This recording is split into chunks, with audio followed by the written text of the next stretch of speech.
দক্ষিণ কামৰূপৰ মিৰ্জাত আৰক্ষী প্ৰশাসন গিজগিজাই থকাৰ মাজতো দিনৰ পোহৰত চুৰিকাণ্ড। আজি শনিবাৰে দিনৰ প্ৰায় 11 বজাত মিৰ্জা তেল ডিপুৰ সমীপতে এখন চাহ দোকানৰ পৰা চোৰে টকালৈ উধাও হ'ব খোজোতে হাতেলতে ধৰে চাহ দোকানৰ মালিকে। ইয়াৰ পিছতে চোৰগৰাকীক চাহ দোকানৰ মালিকে পলাশবাৰী আৰক্ষীক গোটাই দিয়ে। অৱশেষত পলাশবাৰী আৰক্ষীয়ে চোৰটোক নিজৰ জিম্মালৈ লৈ যায়। চোৰৰ ভাষ্য অনুসৰি চোৰগৰাকীৰ নাম ৰাহুল দাস, ঘৰ আমতলাত বুলি জানিব পৰা গৈছে।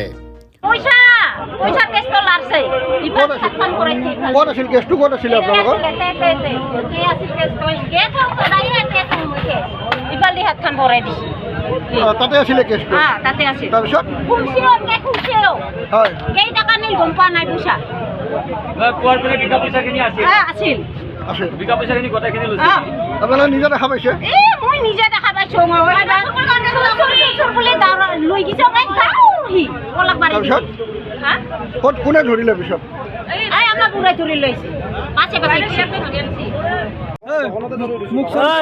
মুখখান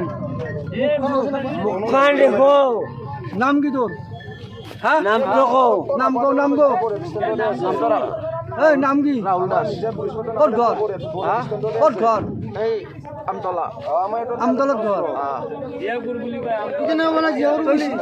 এবাৰ বলে দেখো